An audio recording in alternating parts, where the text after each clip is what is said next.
Assalamualaikum warahmatullahi wabarakatuh. Salam sahabat pendidik. Jadi perkenalkan, nama saya Rahmanti dari Prodi PGSDA. Jadi hari ini kami akan berbincang sedikit dengan salah satu tokoh pendidik di sekolah tempat saya observasi, yaitu di sekolah SD 37 Respon, bersama dengan kepala sekolah SD Negeri 37 Puawan, yaitu Bapak Muhammad Arif SPD MPD, yang akan membersamai kita pada sore hari ini dalam perbincangan singkat kita. Baik Pak, langsung saja. Menurut Bapak, apa filosofi utama Anda mengenai peran administrasi dan manajemen dalam keberhasilan sebuah sekolah? Baik, Assalamualaikum warahmatullahi wabarakatuh. Nama saya Muhammad Arif SPD MPD, Kepala SD Negeri 37 Puawan. Terkait dengan pertanyaan Ade, yakni bagaimana filosofi administrasi dan manajemen di dalam pengelolaan sekolah. Administrasi adalah sebuah dokumen penting yang harus dimiliki oleh sekolah, karena di administrasi itu dituangkan bagaimana pengelolaan sekolah itu. Jadi administrasi itu banyak macamnya ya. Administrasi ada juga untuk kurikulum. Kurikulum itu memuat bagaimana arah untuk berjalannya sistem pendidikan atau pengelolaan pembelajaran di sekolah itu. Kemudian ada juga administrasi pengelolaan pembiayaan. Nah, itu memuat semua seperti apa perencanaan penganggaran sekolah itu dan seperti apa pelaporannya.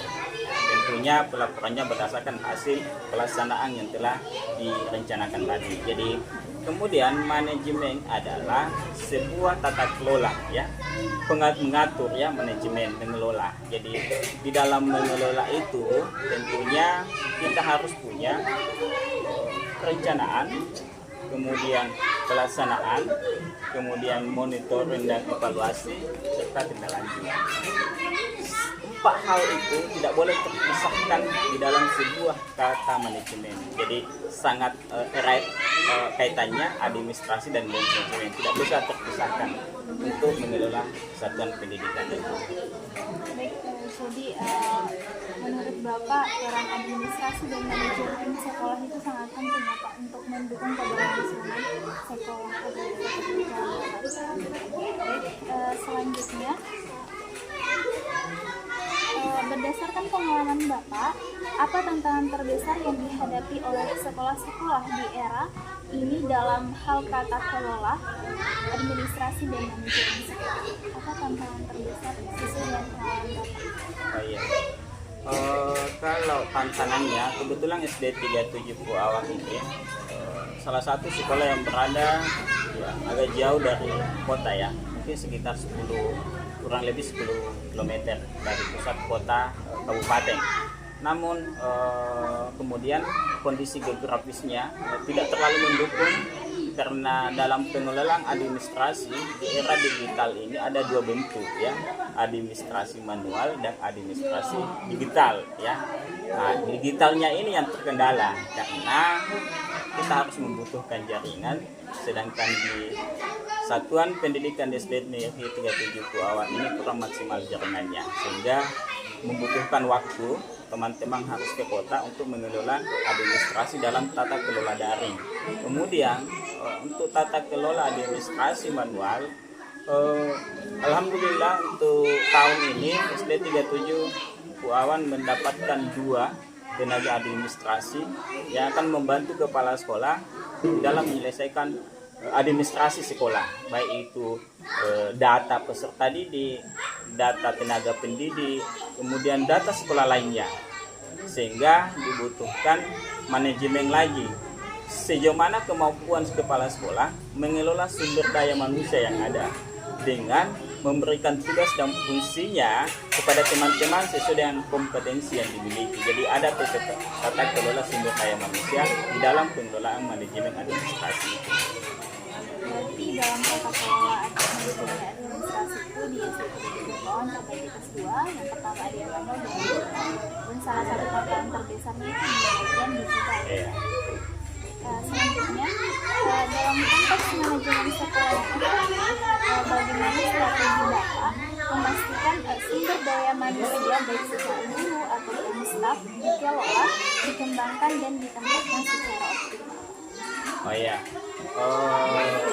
pertama kita mengkaji dulu latar belakang pendidikan dari semua sumber daya yang ada di sini, baik itu sumber daya manusianya, kemudian sumber daya prasarana dan sumber daya administrasi yang memang harus dikerjakan. Jadi kita melihat dulu latar belakang masing-masing teman, kemudian melihat dari pengalaman masing-masing, karena ini kan teman-teman ini 1-2 tahun terakhir ini ada beberapa teman yang baru bergabung di SD 37 Puawang ini yang merupakan pegawai P3K ya, perjanjian kontrak ya, yang tentunya kita membutuhkan sebuah akses ya, kita analisis dulu seperti apa kemampuan dan potensi yang dimiliki sumber daya ini.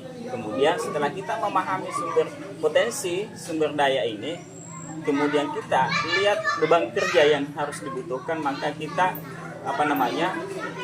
menempatkan di sesuai dengan potensinya. Kemudian memberikan tugas dan tanggung jawab tetap kepala sekolah melakukan pendampingan, melakukan monitoring, untuk melihat progres sejauh mana pekerjaan yang sudah dilakukan oleh teman-teman. Jadi kepala sekolah tidak pernah terlepas untuk melakukan pendampingan, kemudian melakukan refleksi kelemahan, kekuatan yang sudah dilakukan pekerjaan oleh teman-teman sendiri. Berarti dalam pembagian tugas dari guru dan staf itu disesuaikan dengan latar belakang pendidikan masing-masing dan potensinya ya. Tapi tetap juga di bawah pengawasan kepala sekolah. Selanjutnya, mengenai manajemen dan sarana dan prasarana, Pak, bagaimana cara sekolah mengalokasikan anggaran untuk pemeliharaan dan pengadaan fasilitasi agar mendukung proses belajar mengajar secara maksimal? Oh iya, terima kasih. Terkait dengan tata kelola pemanfaatan anggaran ya, sehingga efektif. Jadi sekolah itu sebelum di awal tahun itu kita melakukan rapat bersama dengan Bapak Ibu guru terkait dengan penggunaan dana BOS 1 tahun ke depan, sehingga teman-teman melakukan analisis kebutuhan yang kita sangat prioritaskan yang mendukung proses pembelajaran di kelas, seperti buku paket, kemudian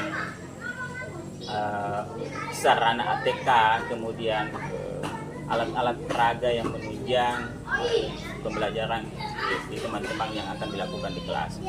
Kemudian kita melihat kondisi prasarana yang ada. Jadi ketika ada sarana yang masih memungkinkan untuk kita lakukan pemeliharaan, ya kita pelihara, kita lakukan menganggarkan untuk pemeliharaan sarana itu. Kalau memang sudah tidak bisa untuk dilakukan pemeliharaan dan memang sangat dibutuhkan oleh teman-teman untuk menunjang proses pembelajarannya, ya kita alokasikan. Jadi kita berdasarkan skala prioritas, kata kuncinya di dalam penganggaran dana BOS untuk sarana prasarana ya. Jadi dalam pemenuhan sarana dan prasarana itu dilihat dari skala prioritas. Selanjutnya, dalam konteks kurikulum merdeka atau perubahan kurikulum lainnya, bagaimana administrasi sekolah itu beradaptasi khususnya di SD Negeri 37? Ya, baik, sebagaimana kita ketahui bersama bahwa pendidikan itu dinamis ya, pendidikan itu dinamis yang tentunya sering berubah-ubah.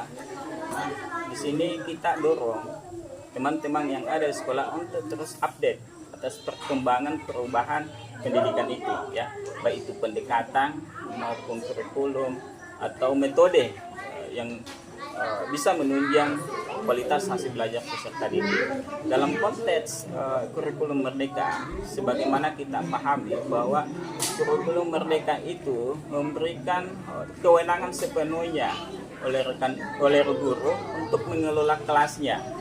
Ya, diberi kata merdeka untuk mengelola kelasnya, sehingga mampu menghasilkan hasil belajar yang berkualitas, ya seperti itu. Kemudian hari ini kan kita sudah berjalan 2 tahun ya kurikulum Merdeka. Nah sekarang kita ada lagi perubahannya, yaitu perubahan pendekatan ya. Sekarang kita sebut pendekatan deep learning atau pembelajaran mendalam. Jadi teman-teman lagi itu mengikuti pelatihan untuk menguatkan bagaimana merancang, melaksanakan serta melakukan evaluasi atau penilaian di dalam pendekatan pembelajaran mendalam itu. Ya tentunya kepala sekolah juga melakukan penyelarasan visi misi sekolah yang sudah ada, kita selaraskan dengan pembelajaran mendalam. Jadi kita hari ini kita melakukan pembenahan mulai dari penyelarasan visi misi, kemudian melakukan pendampingan di dalam untuk mengimplementasikan pendekatan pembelajaran mendalam itu sendiri. Jadi kalau misalkan dalam perubahan kurikulum atau perubahan pendekatan pembelajaran tadi, apakah juga mempengaruhi kondisi administrasi di sekolah ini? Oh ya, itu pasti sangat akan mempengaruhi terkait dengan adanya perubahan ya, karena teman-teman akan lagi belajar dengan situasi baru, hal baru. Yang namanya belajar atau mengenal sesuatu baru itu perlu proses ya. Apalagi kan di sini guru juga itu bervariatif ya. Mulai dari tingkat usianya, mulai dari tingkat kemampuan pedagoginya ya di dalam menerima perubahan itu, sehingga secara terus-menerus kepala sekolah melaksanakan pelatihan sehubungannya dengan adanya perubahan, kemudian melakukan pendampingan terutama di dalam perencanaan, pelaksanaan dan evaluasi dalam pembelajaran itu. Jadi guru itu tidak pernah henti-hentinya untuk terus belajar dan belajar dan belajar. Berarti dalam perubahan baik kurikulum ataupun pengelolaan administrasi itu diharapkan guru juga mampu belajar. Baik, selanjutnya, seberapa penting peran teknologi dan digitalisasi dalam membuat pelayanan administrasi sekolah menjadi lebih efisien dan transparan. Jadi menurut Bapak, seberapa penting peran teknologi dalam proses pelayanan administrasi dan administrasi dan pelayanan ya, dan manajemen ya. Untuk hari ini teknologi itu kita tidak bisa hindari, sehingga teknologi itu sangat memberikan peranan penting di dalam pengelolaan administrasi sekolah, karena banyak hal seperti dengan adanya AI itu akan sangat membantu teman-teman di dalam melihat apa saja yang dibutuhkan, baik itu penguatan materi maupun bagaimana perencanaan, kemudian bagaimana melakukan refleksi di sana banyak ya, sehingga peran teknologi untuk hari ini sangat memberikan dampak positif dan memberikan dampak sangat luar biasa dan sangat mempengaruhi terkait dengan pengelolaan administrasi yang ada di sekolah ini. berarti peran penting teknologi khususnya itu sangat berdampak positif bagi sekolah ini.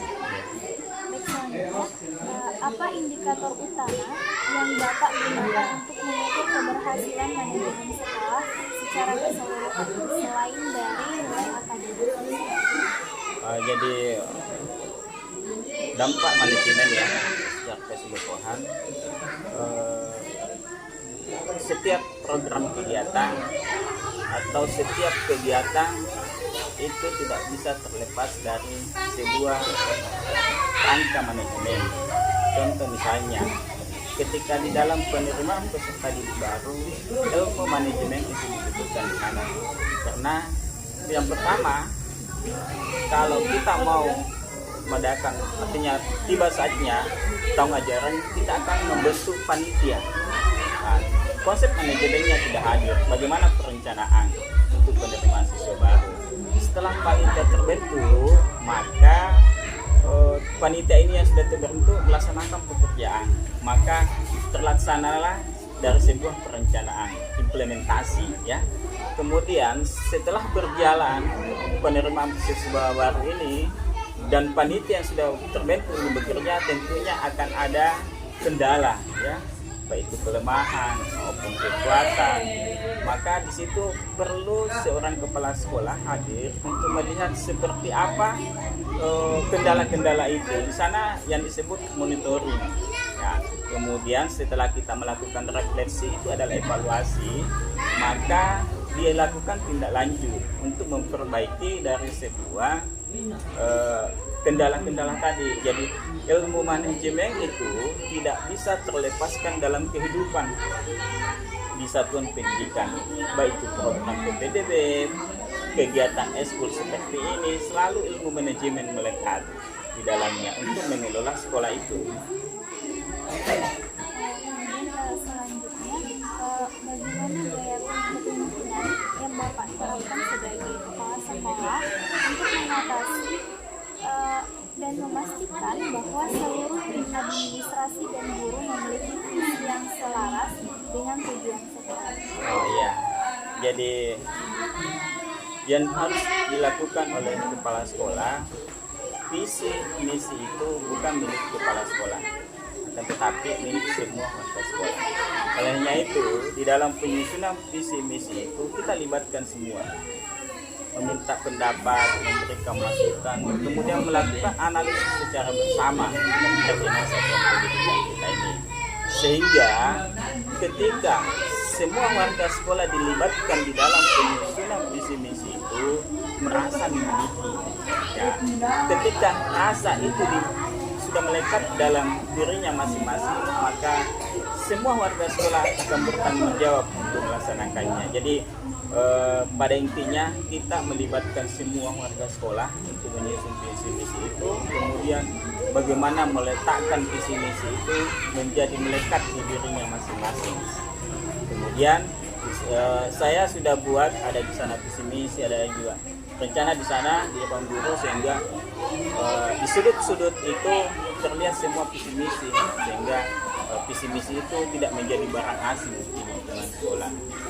Jadi untuk melihat keberhasilan visi misi dari sekolah SD Negeri 3 perlu dilibatkan kerjasama dan kekeluargaan. Selanjutnya, yang terakhir Pak, apa pesan atau nasihat terpenting yang dapat Bapak sampaikan kepada saya atau mahasiswa PGSD lainnya, khususnya pada pembelajaran administrasi dan manajemen sekolah yang nantinya insya Allah kami akan menjadi penerus dari tenaga pendidik saat ini.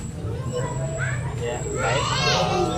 Apa pesan saya terkait dengan seberapa penting administrasi dan manajemen yang harus dimiliki oleh seorang tenaga pendidik? Administrasi adalah bagian perencanaan, ya, bagian perencanaan yang didokumentasikan atau didokumentasikan, ya. Tanpa pelaksanaan, tanpa perencanaan itu tidak akan bisa terlaksana dengan baik. Kemudian perencanaan tanpa diimplementasikan itu juga hanya sebuah perencanaan, tidak akan menghasilkan apa-apa.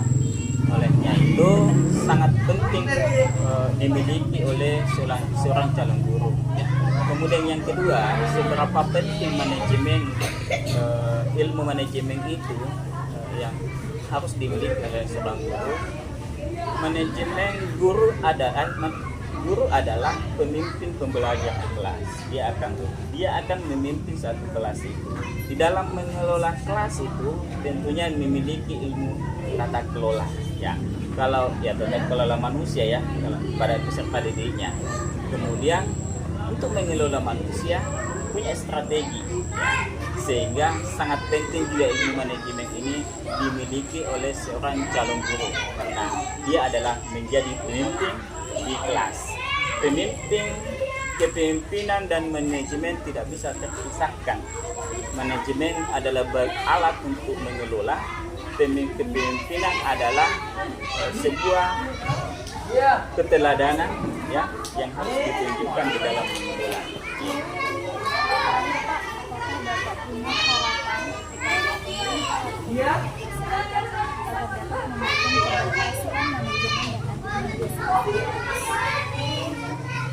Oh ya, harapan saya sekolah ini adalah milik semua. Karena SD Puawang ini berada di Puawang yang tentunya milik orang Puawang. Tentunya harus kita terus berkolaborasi ya, karena pendidikan itu tidak bisa dikelola hanya satu kelompok atau misalnya kelompok guru, harus memang berkolaborasi dengan orang tua siswa, karena kemudian berkolaborasi masyarakat karena sejatinya pendidikan yang baik itu adalah ada 3 komponen, yaitu pendidikan keluarga, yaitu orang tua bagaimana peranannya, kemudian pendidikan di masyarakat, bagaimana peran masyarakat untuk memberikan dukungan atas kemajuan pendidikan di lingkungan itu atau di masyarakat itu, kemudian peran sekolah sebagai merupakan perpanjangan tangan dari pemerintah. Jadi ini tidak bisa terpisahkan untuk terus berkolaborasi untuk memajukan pendidikan, khususnya di dalam manajemen dan administrasi. Ya. Jadi sekian perbincangan kita dengan salah satu tokoh pendidik di SD Negeri 3 Jepang. Sampai jumpa pada konten kita berikutnya. Salam PGSD Unsur. Terima kasih dan wassalamualaikum warahmatullahi wabarakatuh.